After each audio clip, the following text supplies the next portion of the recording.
Sunset falling on the news so slow, where the train went home and the stories flow. From Triumph Palace to the streets we roam. Yeah, this place ain't just a town, it's home. Yeah. This is a golden hour, where the light hits right, where New Bern shines in that coastal light. Every voice, every story, every dream out loud. Yeah, we're lifting up this city proud. This is a golden hour. Well, it ain't golden. Yeah.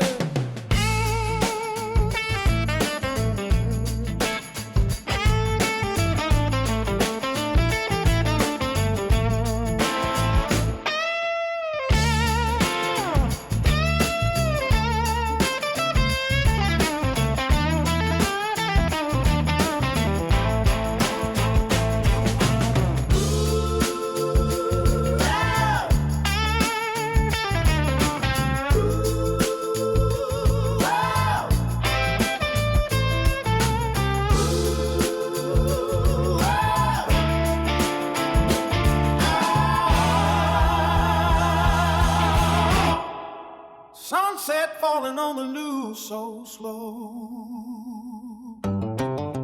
where the tram winds home and the stories flow. From Triumph Palace to the streets we roam. Yeah, this place ain't just a town, it's home. Yeah, this is a golden hour. Ooh, I am. Ooh, I am. Ooh, I am. This is the golden hour. Yeah.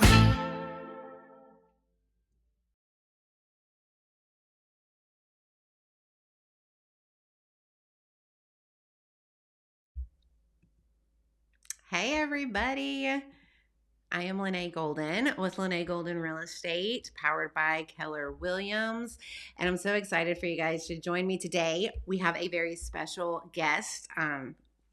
You guys, this is a live thing, so if you can't hear me, post something on there because I can't tell.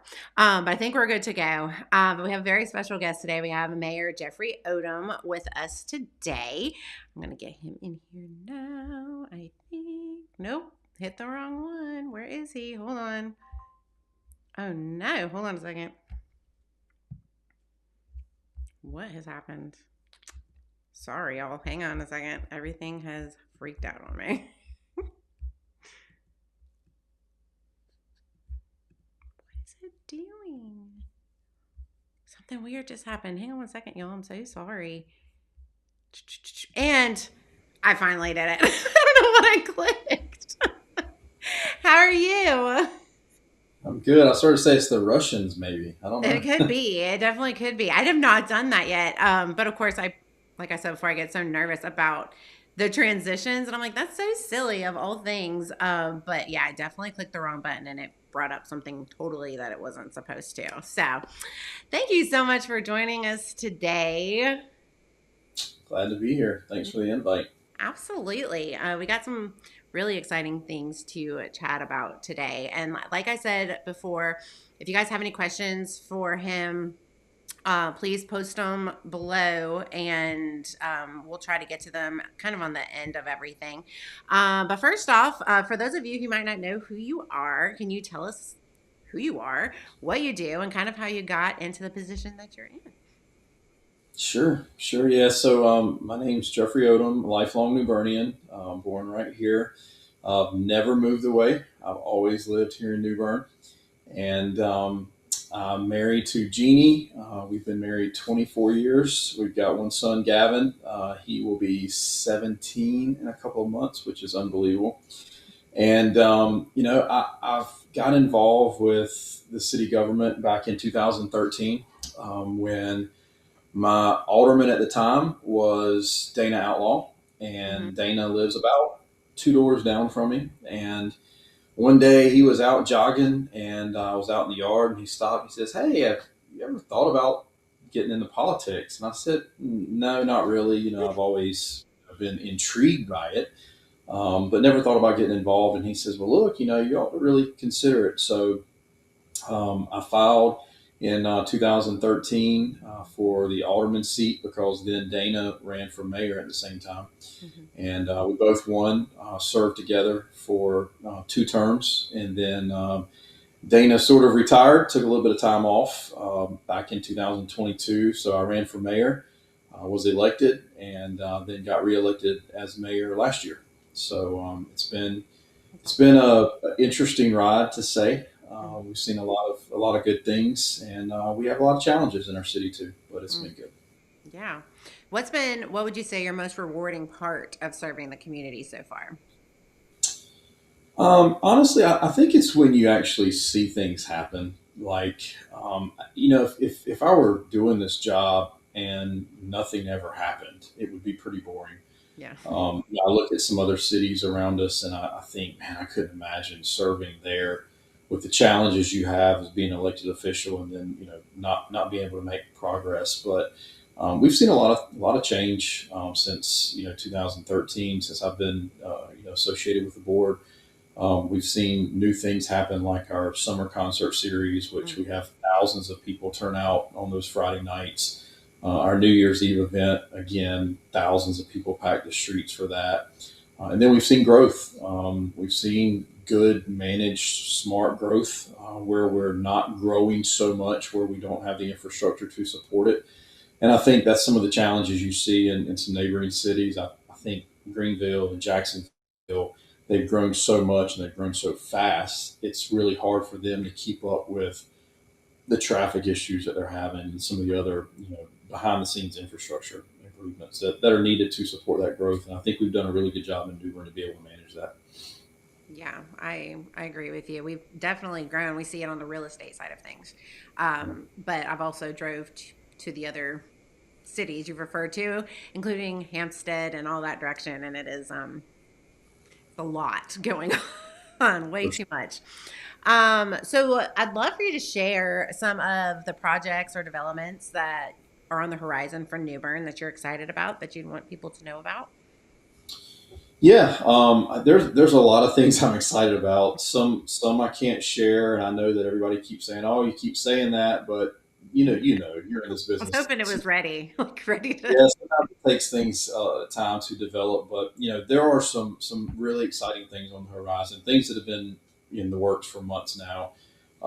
There's some name brand chain restaurants that people always like to say they love to see here, and I know that's a mixed bag. Some people like chain restaurants, some people don't. I get it, but I think that's one thing that's special about New Bern is we've got a really good mix of that.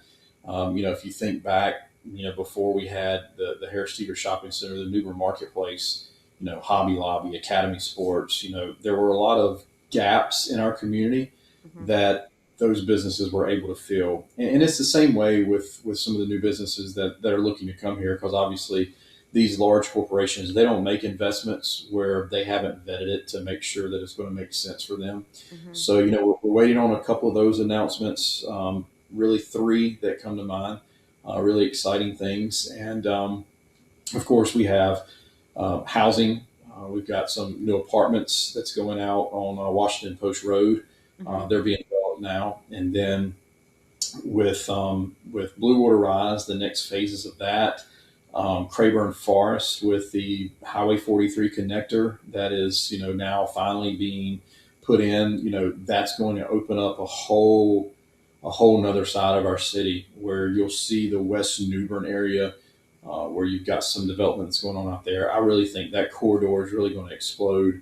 And the 43 connector, it's kind of like the Highway 70, the James City bypass, Havelock bypass. Everybody says, "Oh, it's just for the people in Raleigh to get to the beach quicker." But there's really, of course, I'm sure that's got some sort of element to it. But the biggest impact it's going to have is for economic development.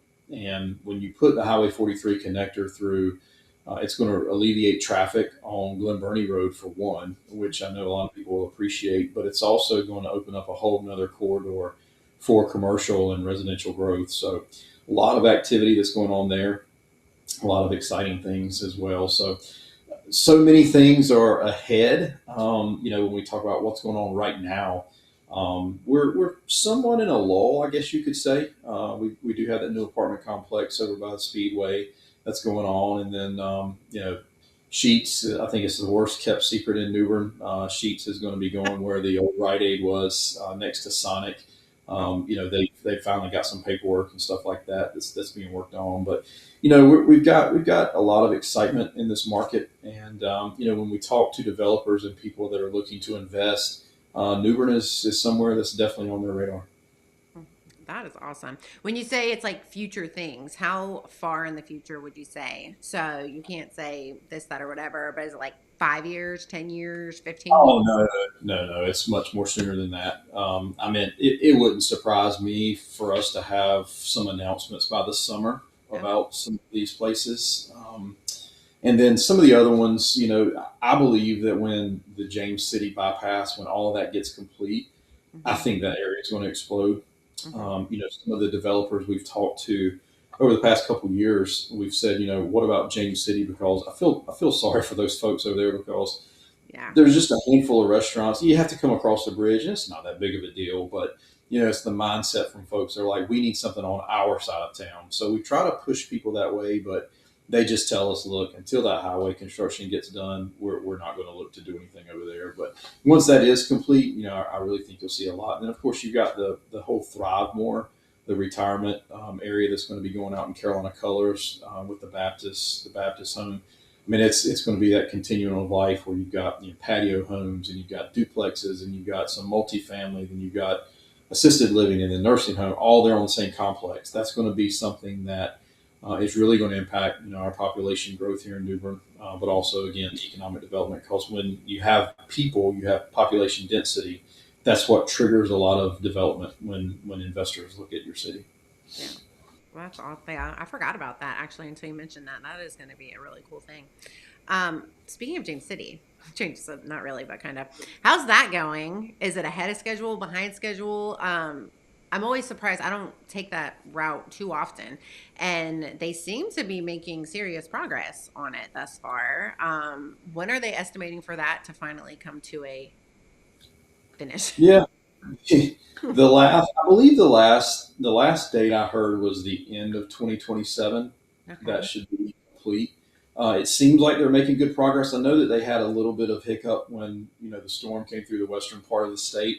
They had to pull a lot of the contractors and resources out there to try to get some roads rebuilt, Mm-hmm. and some resources went out there. That's another reason why everybody keeps asking about Simmons Street. That's another reason why Simmons Street, which is owned and operated by NCDOT, not by the city, Mm-hmm. that's the reason Simmons Street has not been paved yet, but it's on the schedule to be done, which is certainly something that we'll all be thankful for when it happens. But yeah, I think it seems to be that it's going pretty well, and the way they've got it aligned with the service roads, how they're working on those to improve some traffic flow. I mean, I know there are times, certainly throughout the day, where it gets a little hectic, but it seems like to me, honestly, that traffic flows better through James City now than it did before they started construction, which was their goal all along.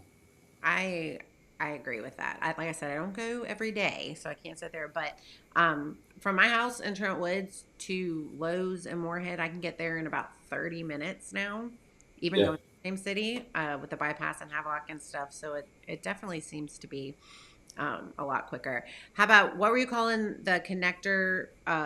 Crayburn Forest. Yeah, the 43 connector. How So estimating that that?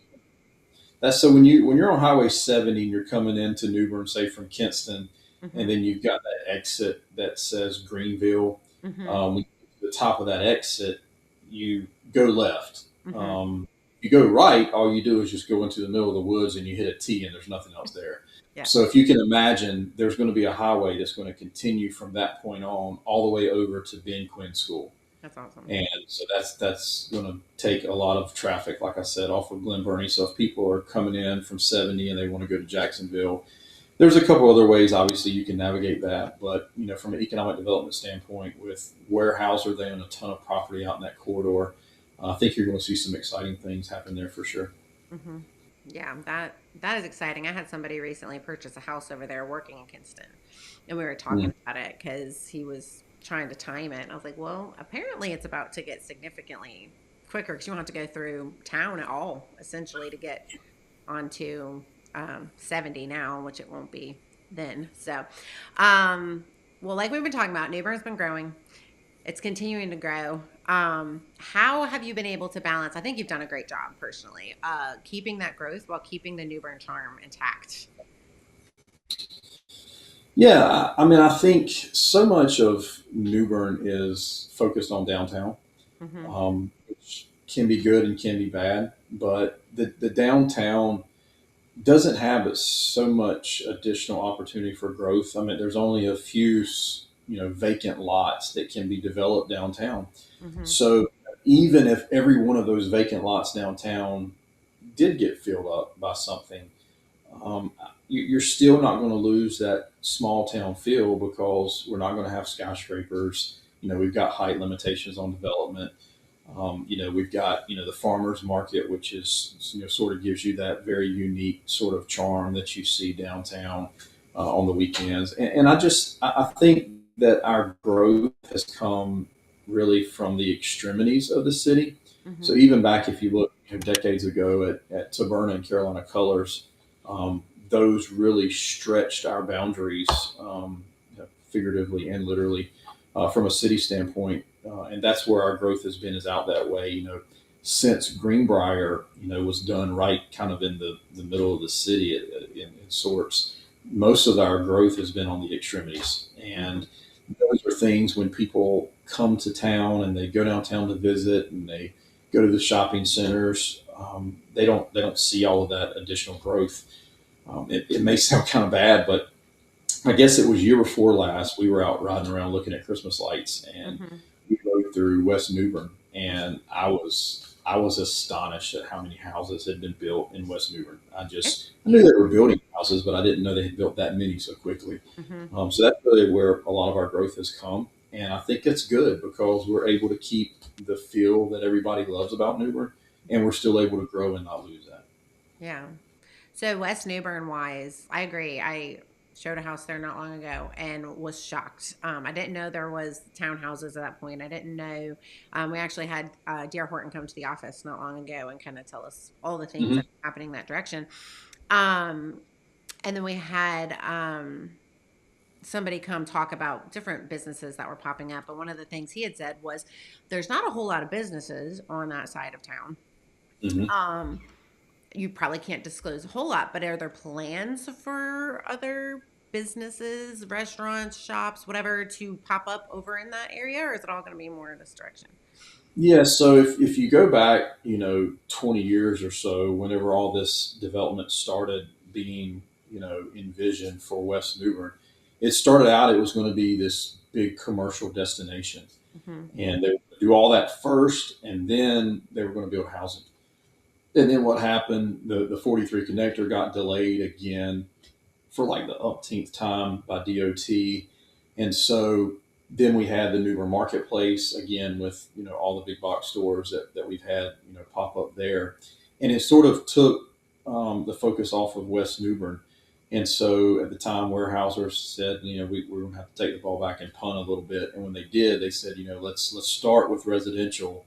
Let's get the density there, and then that's going to help sell the commercial aspect of it, which is now what their current concept is. So I do think that, again, it's kind of like the James City situation. Once the highway gets complete, that's when you'll start to see the investment. But, it wouldn't surprise me to see, a hotel out that way because it's right off of, future I-42. You'll see restaurants, probably a grocery store. I know people think that's crazy, but, the most recent retail gap analysis that the city had conducted still showed, believe it or not, that we lack gas stations and grocery stores. And it Okay. didn't. Now it didn't say mattress stores, so I'll give you that one. But it did say that we needed more grocery stores because our population is growing. So Mm. I agree with the gas stations. That one's a tough one. Grocery stores, I feel like we have so many, but I mean, yeah, maybe competition will bring some prices down. Wouldn't that be? maybe so. Oh, that would So, be nice. Let's see. You kind of hit a whole lot of days. I'm going to address the elephant in the room. okay. Tell me about electric costs. What's Yeah. happening in New Bern? I mean, my Facebook, my socials have been lit up with anger on price increases, or, and not even taking into consideration the freezing month that we had between January and February. But explain to us what the situation is and what's happening. Yeah, so there's so many different factors that come into play, and what happens is people default to what the most recent thing is that they heard. And the most recent thing that they heard on the news was that there was a rate increase that the city of New Bern passed. So a little bit of reasons for that. Actually, the only reason for that is because we buy our wholesale power from Electricities, which is basically a co-op. It's a buying group that buys electricity from Duke. So Duke initiated a wholesale cost increase, which came through Electricities to all of the member cities. New Bern is one of those member cities. So Duke increased our wholesale rate, and we essentially just passed that along to our customers. That's the reason for the rate increases that we've seen, because we actually lowered our rates like 5 times over the past 10 years Mm-hmm. when we had opportunities to do so. We did some through efficiencies in that department. We went in and said, hey, look, you need to operate, cleaner. You need to operate more efficient, and that provided some savings that we were able to pass on to our customers. And then the big decrease that we had was several years ago, where not to get too much into the weeds, but Electricities at one point in time, they owned some power generation facilities.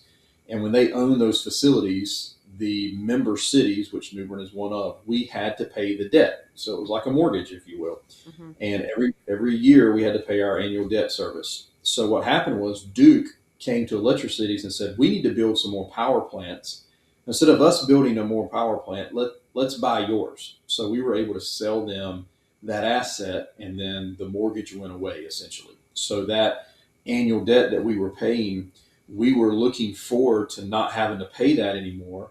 However, the wholesale cost to provide us the power has gone up so much that it's basically eat up all of the savings that we were expecting to see from no longer having to make that mortgage payment. So when you think about this last increase, it actually worked out to be like 0.9% for residential customers. So if your bill's $100 a month, you're talking about very, very little. Mm-hmm. If your bill was $400 a month, you still have to look at it. I mean, it's still not a lot of money. It's less than $4 is what your bill would go up simply based off this last rate increase. But this last rate increase wasn't even reflected in all of these large bills that everybody got a month or two ago. The reason those bills were so large is because we had one of the coldest winters on record here in our city. And what happened was a lot of our homes are not insulated very well. And most of our homes have heat pumps, and heat pumps are not efficient whatsoever. They're not designed to keep your house at 65 degrees when it's in the teens or single digits outside. And if you remember, there was like a week that went through and it was like single digits and teens the whole week. Mm-hmm. And we had the snow on the ground that stayed there for a long time. And what happens is your heat pump, it just constantly runs like 24/7. And when your heat pump is constantly running, oftentimes those heat strips will come on. And that's when you look at your thermostat and it says emergency heat. What it should say, it should just have big dollar signs, because that's essentially what it's doing. It's just using so much electricity to try to get your home to a comfortable temperature. So people have told me, well, that doesn't make sense because I left my thermostat on 60 like I always do. I'm like, well, it doesn't matter when you cut your thermostat on 60 and it's 60 degrees outside, the coefficient there is it doesn't have to run. You could open up your windows and let the air outside flow through, and it's going to be 60 degrees in your house. But when you set your thermostat on 60 and it's 6 degrees outside, then it's constantly going to run to try to bring that temperature up in your home, and that just uses a lot of electricity. And I tell people, one of the analogies I try to use is when you looked at your bill from February or March, whatever time frame that really cold spell was in. When you look at that bill, you can't look at it and say, "Oh my goodness, it's like when gas is $4 at a gallon when it used to be $2 a gallon." What you have to look at that bill and say is that would be like, regardless of how much the gas cost, because the amount of that was so, it really didn't matter this year versus last year. It was such a small increase that the customer saw on their kilowatt per hour. What you have to look at that bill and say is the reason it's more is because I drove to Charlotte instead of driving to Vanceboro. So you went a further distance. So the actual cost of the gas really didn't matter that much. It's because you used so much more gas because you went such a further distance. So that's the best way I found to try to describe that. But still, some people they don't like that answer. But Well, my HVAC guy told me once he was installing one upstairs, and that one was energy efficient down to 30 degrees, whereas he says the heat pumps are energy efficient up to about 50. And mhm. if the temperature drops below, I think it was 50 degrees, that's when it's no longer efficient. And then I've Yeah, often heard them say too, like you want no more than 20-degree difference between the outside and the inside, which is in the summer really hard to do because it's so hot, and in the winter really hard to do because it's so cold. But then that's when they start running extreme levels and skyrocket everything just about. Is there anything that so there was the oh my goodness, the thing that everybody was signing for Duke Energy to be audited and all that kind of yeah. thing. Is there anything that residents can do um to try to offset costs besides like your HVAC system and whatnot? But even that, like to if they keep continuing to hike things, is that something that's even doable or that you think is just a waste of time? Or what's your 2 cents on that? Yeah, so I mean, there's a few things you can do. For one, the city offers a free energy audit. So if you just call the City of New Bern Utilities Department and tell them you'd like a free energy audit, then they will send an expert out, and they'll walk around your home, they'll look at your windows, they'll look at different things and give you recommendations on ways to save energy. That's one way. The city also has a budget billing, which means they'll look at your bill for a year and say, you certainly had some spikes in the winter and the summer, but when you look at your average bill was $200 a month. So what they'll do is they'll actually charge you $200 a month, so that way you can plan better from a budgeting perspective. However, there has to be a catch up at some point in time. So if you're on a budget bill and you were averaging $200 a month, and that's what you were paying, and then you start factoring in, we had that crazy winter storm, then you either have to pay a catch up payment or either that payment has to increase. Duke offers that as well.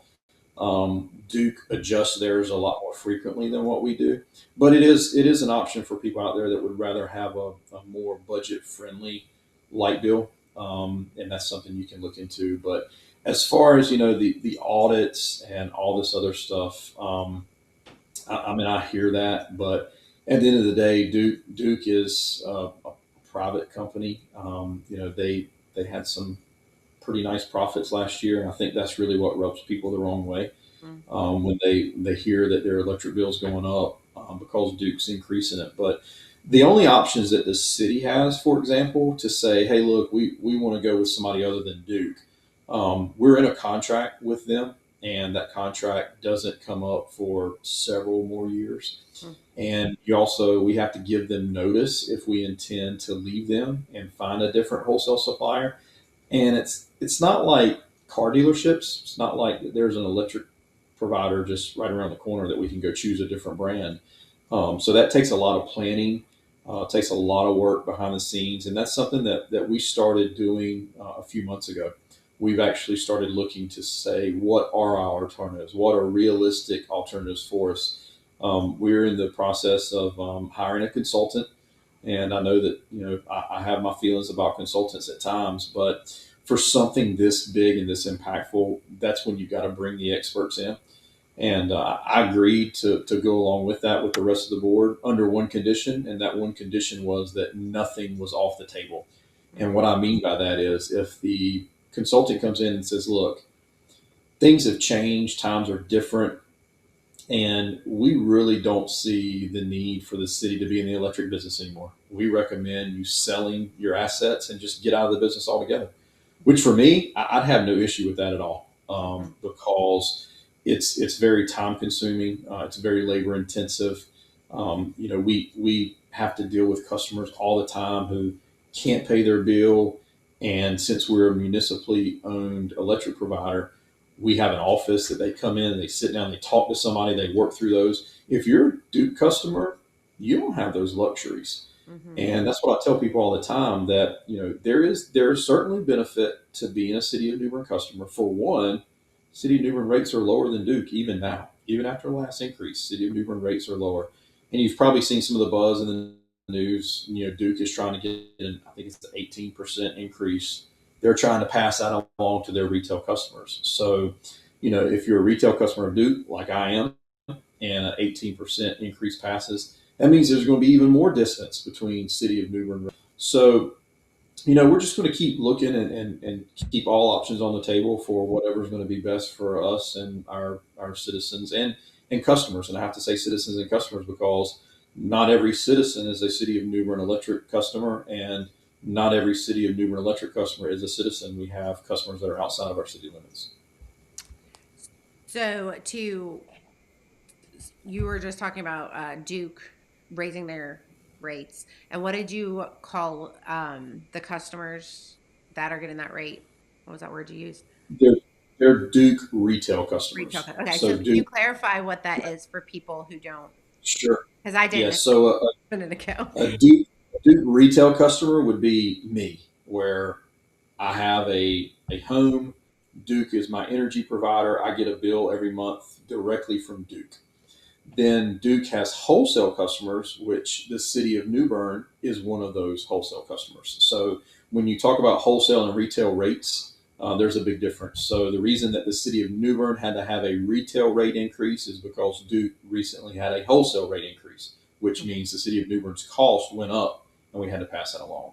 But the Duke retail rate that they're trying to get right now is pretty substantial. I mean, if you think about what we just did in the city, it was 0.9% for residential. Duke's talking about 18%, which is very significant. Mm, yeah, that definitely is a significant increase as far as that goes. Okay, so we'll switch gears just a little bit here. Um, Another thing this one kind of made me giggle a little bit when I saw all the Facebook hubbub and all the anger and all the opinions on something I didn't even know existed. I'll be honest with you. But the downtown kiosk, the big Mm, blue, the big blue baby out there. yeah. So we went downtown for coffee the other morning. Me and Aaron, we didn't get to do that a whole lot. And I was like, ooh, we need to walk down here because I want to see this thing that everybody is just like so very upset about. Um, I actually think it will be a useful tool. So tell me about this kiosk and what it is and what the mindset was behind it for those who are just very ill about it.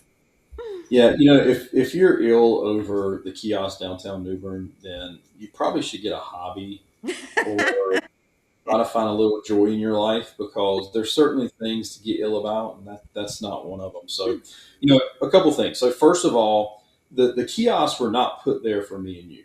Hmm. We know where the restaurants are downtown. We know where the places to go sightsee and the museums. We know about all that. That was done for our visitors and our tourists. And for those that I've heard, I can't believe my tax dollars went to spend for that. Well, guess what? Unless you happen to own property in the downtown MSD, which is the Municipal Service District, unless you own property there, your tax dollars didn't go to pay for that, because we have an MSD, which is a special taxing district of the properties downtown. There's a MSD advisory committee, and they meet, I don't know, maybe every couple of months, and they go through projects and things that they would like to see happen with their money that they give to the city through their taxes each year. And this was a project that was presented, and they agreed with it. And then, they basically say, yes, we like that concept. And then city staff then takes it from that point forward. So the MSD group, no, they didn't pick the color of the kiosk. Our staff did. And everybody says, where in the world did that ugly blue come from? Well, if you look at all of our new branding signage throughout the city, it's blue. So when you come into the city and you see the big pylon sign that's got the New Bern in black with the blue waves underneath it, and then the red, lettering, it's blue pylons. And if you look at the wayfinding signs downtown that's attached to all of our green light posts, it's a blue sign. So Mhm. that's the reason that the blue was chosen. People talk about, oh, it just ruins the look of Bear Plaza, and come on. I mean, every time I ride downtown, it's funny because I snap a picture of people using it. Mhm. And we had a Main Street conference here last month where that's all the Main Street USA, all in North Carolina. They come here for their annual event. It was over 800 people that were here representing different cities throughout the state, and it was overwhelming, the feedback on that. Everybody wanted to know, where did you get that from? How can we get one? And it was extremely positive feedback about it. So, the other thing too that gets very challenging when you're an elected official of New Bern is we have New Bern proper. Mhm. Then we have all the different bedroom communities. We have River Bend. We have Trent Woods. We have, even Bridgeton. It's a town across the river. We have all these, Fairfield Harbor. We have all these different communities, and everybody feels like, well, I have a New Bern address, so I'm a citizen of New Bern. Well, technically, you're not, unless you're in the city limits. Then you don't pay city taxes, Mhm. and that would be. I've had people, from some of those communities call and complain to me about different things. And I thought to myself, back when my son was smaller, we would go to the park in Trent Woods, Mhm. Cottle Park, and we'd go feed the turtles and play on the playground. And, I thought to myself, as a citizen of New Bern using Trent Woods Park, would I ever go to Trent Woods Town Hall and complain to them about something? Mhm. Like, that never crossed my mind. Even if I didn't like something, I would say, yeah, I don't really care for that. But you know what? It's not my money. I don't technically live there. So that's for other leadership. And I think oftentimes people, they don't get that connection, and they just feel like, well, my address says New Bern, and you're the mayor of New Bern, so you're going to field my complaints. So to be honest with you, I probably need to actually do this sometime. But if I were to tally the amount of feedback that I get from people, it's about 50-50, people that live in the city versus people that live outside the city. And then you've got situations where people live outside the city, but they own and operate a business or property in the city. Mhm. So in those situations, they're certainly stakeholders, and they've got an investment, and their tax dollars do go towards some of the expenses and projects that we do. However, they don't get a vote. So when it comes time to an election, they don't necessarily have say. So there's, I would say, there's sort of three levels of people and investors with our city, or stakeholders, if you will. You've got your citizens, which live in the city. They obviously have an investment made here. They vote. They have the right to do that. Then you have those that live outside the city that can't vote, but they own property. They're investors, Mhm. and they're a stakeholder. Then you have people that don't have either, and those are the ones that, politely, I have to say oftentimes, you should talk to Chuck Tyson, because he's your mayor in the Woods. So that's probably one of the biggest challenges, is just trying to communicate and help people understand, because a lot of people are transplants in this area, and they come here from other cities and other states. And in North Carolina, the power of a mayor in North Carolina is not a lot, to be honest with you. We basically run the meetings. We have interactions with public, things like this. I've got an event Saturday to go speak at. School kids come in for tours, and we talk about city government. But it's very much a ceremonial position. But when you have people come from other states, they're like, well, the mayor there does this, and they fire this person, and they hire this person. I'm like, yeah, that doesn't happen in North Carolina. So Yeah. Oh, interesting. I think you're accurate on that. And I think it's more just not having the knowledge of that. So, for example, me and my husband lived in the city for 10 years, 9 years. Um, not even think about it. We moved to what we're still New Bern. Yep. And so, like this last year's race, we're like, oh, we got to go, like our instant, we got to go vote. We got to go vote. And then we walk in, they're like, you can't vote. You're in Trent Woods. And I was like, oh my gosh, I did not even like, because we had done this for so long, it was just automatically like we need to do the thing. And so, I think you're very accurate on that. It's just more like people just need education Yeah. on where their lines are. I mean, exactly what you said. I think that was great. Um, yeah, so I think you just kind of answered that question. But if there's anything else you'd like to add to it, I was going to ask you what's one thing you wish more residents understood about how the decisions are made at a city level? Is there anything you'd like to add to that? I mean, you just basically said, I basically don't have any Yeah. to say. I mean, there's certain ways, I'm for gonna ask one people. thing though. You kind of got off the camera a little bit, so can you scooch Uh, over it, just a wee bit? uh, Yeah, there you go. So we can see you. Fine. I can only see like half your face. I was dozing off, but I think we offer opportunities. Like you don't have to be a citizen to follow the city of New Bern on social media. Hmm. You don't have to be a citizen to come to our board meetings that we have at City Hall. We encourage people to come get educated and learn. We also encourage people to reach out to your elected officials. Like if somebody has a problem, oftentimes they feel like, well, I've got to go to City Hall and I've got to have my voice heard. And that's almost like the last resort that you should have to do is to take time out of your schedule to come downtown and go to a board meeting and tell the board, hey, I've got a problem with, the ditch in front of my street. It won't drain. Well, that's why you have aldermen. The first thing you do is you reach out to your alderman, and then your alderman most of the time will get that squared away. If they don't, you can reach out to me. If we still don't get it done, then sure, if you want to come to the board meeting and get on camera for everybody to see that you have a problem. And I think sometimes people like that. People look for their little 4 minutes of fame once a month that they can come up there and pretty much say whatever they want to. But I tell people if you're really truly sincere about having an issue, or if you have a question, you're looking for an answer, you don't have to come to City Hall to do that.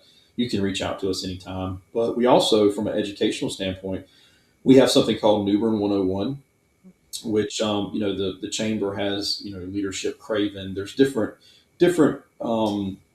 sort of opportunities for you to get plugged into the community, but New Bern 101 is one of those, and it's something that our city staff puts on. I think it's 8 weeks. They talked about changing that, but I think it's 8 weeks. Hmm. And what you do, it's a group of folks, and you go through each one of our departments, and you go to the electric department. They talk to you all about that how that department works, and you go to Parks and Recreation. They tell you all about that, and you really learn a lot. And I don't think anybody has gone through that course that hasn't said, "Wow, I had no idea that there was this much behind the scenes that take place." But if you think about it, I mean, the city has over 500 employees. That's a pretty significant employer. And you think about those folks staying busy. Obviously, we see police and fire; they're very, present in the community, very visible. But the public works folks, you don't always see them. The water, sewer, those sort of folks, you don't see them unless you have a problem. And those folks have a daily job that they do each and every day, and it's good for people who really want to see the inner workings of the city. It's a free course, doesn't cost you anything. You actually don't have to be a city resident to go through that, but we do if we get to a point where we get so many that apply. We do give priority to our citizens, but after that, anybody can go through that, which is it's a great course. It's almost something I wish it could be a prerequisite to people running for office, because I think if you went through that, you might not run for office because you learn Second there's so much there. It's funny that when it comes to politics and elections, people just think, oh, I think it'd be cool to be an alderman, or I think it'd be cool to be the mayor, and they have no clue about what goes into this job and what the investment that it requires. If you're going to be successful, sure, anybody can run as long as you're a citizen, and you pay your $10 fee or whatever. Sure, you can run, but if you win, it's a lot of responsibility. grade. That is not something I ever thought would be fun. That never went through my head. Maybe I should Yeah, fun. I don't think is one of the words that I would associate with the job. So for that class, how does somebody go about getting signed up for it? Where do they head to get that information? Yeah, the best thing to do is just go to our website. It's called New Bern 101, and Okay. we've got a class that's going on. We usually have a spring and a fall session, so we're in the spring session right now, and then when that class graduates, and we have our summer, and then there'll be another class in the fall. But they can go online, City of New Bern 101, and get all the information there. Okay. Does it cost anything? Did you say that? I missed it. No cost. Oh, how No long cost. does it last? I think it's 8 weeks. They were talking about changing that because sometimes some of the sessions would run short and people wanted more time, but it's like 8 to 10 weeks now. Okay. Well, that is awesome. I didn't know that existed. So I might be in that one. Learn some stuff There you about go. it. Okay. So what do you love most about New Bern yourself personally? Um, I mean, there's so many things that make our city so great. I think our location, our geography is certainly special. I mean, you can go to, I hear a lot about Washington, but Washington's done a great job at maximizing their waterfront, but you don't you don't have there's no city around here that I know of that you pull into on that bridge and you see what you see, Hmm. and it's such a special place. And I'm not going to be corny and say, oh, it's the people that make the place, because the people certainly do, because you know I think our generally the people around here are very friendly. Hmm. We've got people that have invested life savings in some of the small businesses downtown that they've made a significant investment, and they're here. They're here. They have a lot of skin in the game, if you will. So they've got their heart and their soul poured into what they're trying to do, and I think that makes it special. We have a lot of tourists that come through. I mean, tourism is our number one industry in the city of New Bern, and we've got great great healthcare. Do we need more? Do we need more doctors? Do we need more specialists? Of course we do, but we are extremely fortunate to have the level of hospital care that we have in this community. Because usually in a city of our size, you do not see the the 4 or 5 star ratings that you see. The Newsweek and all these different national publications. They recognize our hospital Hmm. here. And if you look at our hospital and all these national ratings, you will see it ranked up there with, the UNCs and the Dukes of the world. Now we don't have, the specialty facilities and things like that they do, but when you measure the quality of care, we're very fortunate. Now, with that being said, everybody talks about the emergency room. The emergency room is one of it's the nature of that business is you can never plan and prepare for the emergency room. You can, if you put as much staff as you can in there, you won't have any patients that night. And just as sure as the world, as soon as you've got doctors that are out, that's when it's a full moon outside and everybody's breaking bones and they've got laceration. Everything that you could think of happens at the same time. And we try to do our best to manage that, and we've made investments. And I say we because I'm on the hospital board. Hmm. We've made investments to try to improve, the emergency room, because that's really, as a hospital board member, that's the only complaint I really ever get at the hospital is because of the ER. But we try to do everything we can to try to improve that. But that's a nationwide issue, honestly. Yeah. Well, I know a lot of people often I've seen treat it like an urgent care sometimes too, instead of the actual emergency room. So that doesn't That help too. the situation. But That too. I'll encourage you on this one real quick. My one of my best friend's dads, or my best friend's dad, is from Georgia and had Mhm. an emergency with a feeding tube, and he been undergoing treatments for cancer. The emergency room got in contact with his doctors in Atlanta. And my friend said it was the best emergency room experience she has ever had in her entire life for her father and for her. They were ready for him. They had everything. So they're working. Like they're doing a great job over there. Just can't help being inundated with chaos sometimes. Yeah. It Um, happens. yeah, for sure. Well, as we wrap it up, you shared so many good things about the future of New Bern, but if you could summarize the future in one word or a phrase for New Bern, what would your word or phrase be? Mm, I mean, I still say opportunity. There's so much opportunity here, and again, I'm repetitive when I say this, but I never want New Bern to be Greenville or Jacksonville or Wilmington or any other. I want New Bern to be the best New Bern that we can be, Mm, and we can certainly be better than what we are. But I think when you try to look at other cities and you measure yourself against them and say, well, Greenville's got a Trader Joe's or Jacksonville has a Best Buy, you know, we want businesses to be successful when they come here. mhm, And when I'm talking with these developers and these folks that are thinking about coming here, one thing I always ask them is, have you done your vetting? mhm, Because we would love to have you here. And we want to do everything we can to make it happen, but we don't want you to come here and then not be successful. mm, And you can look back at some of the businesses. You think about just a handful that come to mind. Popeyes. mhm, Everybody's excited when Popeyes came to town, and then Popeyes service was terrible, mhm, and it wasn't sustainable. And then financially, some of their franchise organizations they had some financial troubles, and I think they've shuttered like 50 stores in the region over the mhm, past couple months. Um, Big Lots. I mean, Big Lots went through a bankruptcy. They closed and then they reopened. Then we had Tuesday Morning. So there certainly have been some businesses that have come here that have not been successful. mhm, Michaels. I was tagging a post on Facebook yesterday. Somebody said, "Please, will you bring Michaels back?" First of all, I don't have a magic wand that the city can wave and bring certain businesses here. But Michaels was fairly successful when they were here, and then Hobby Lobby came. mhm. And I don't think it's a coincidence that when Hobby Lobby opened, it wasn't long after that Michael's closed up.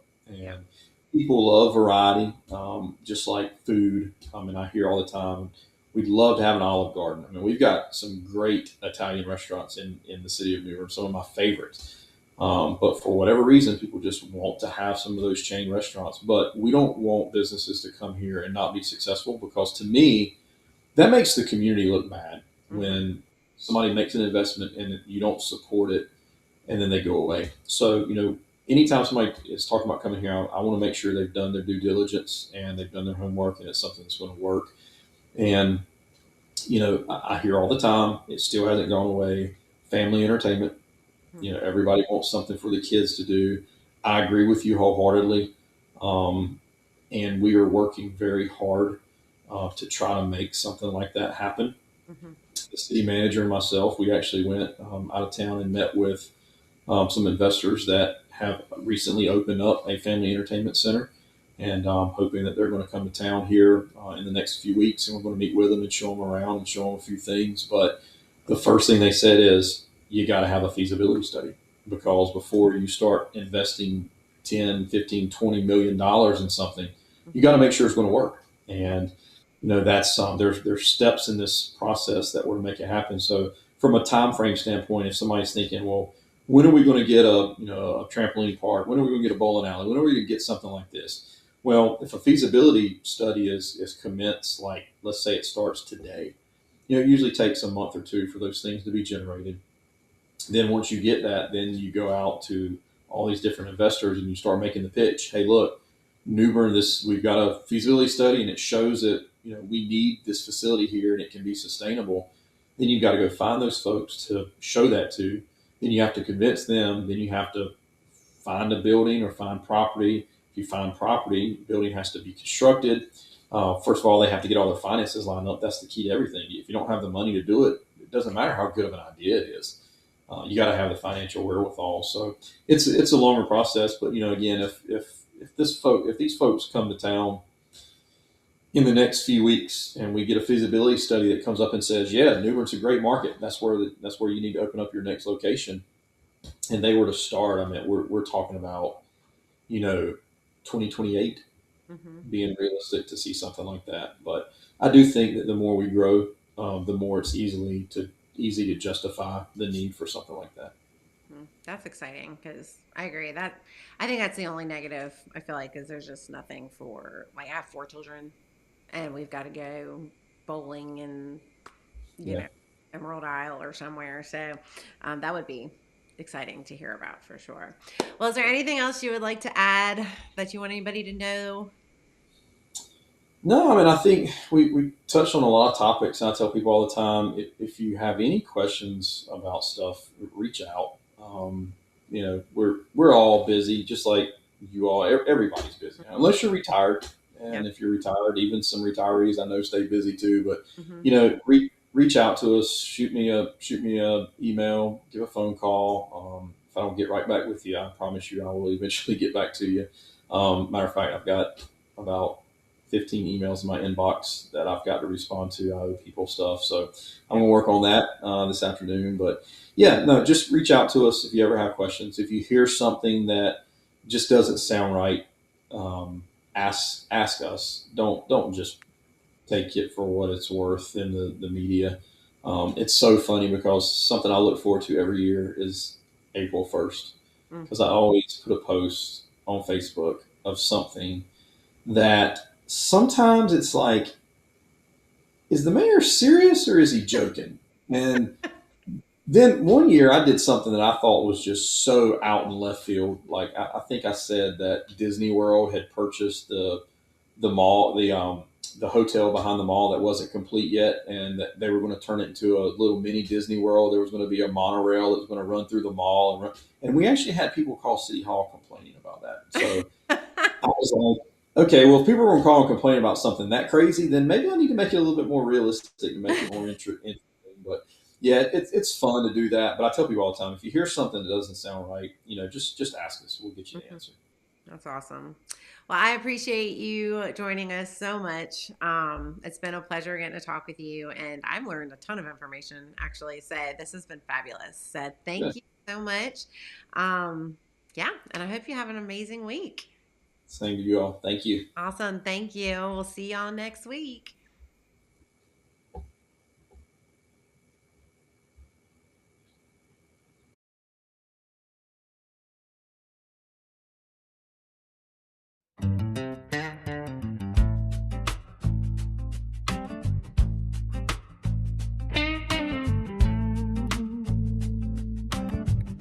Sunset falling on the news so slow.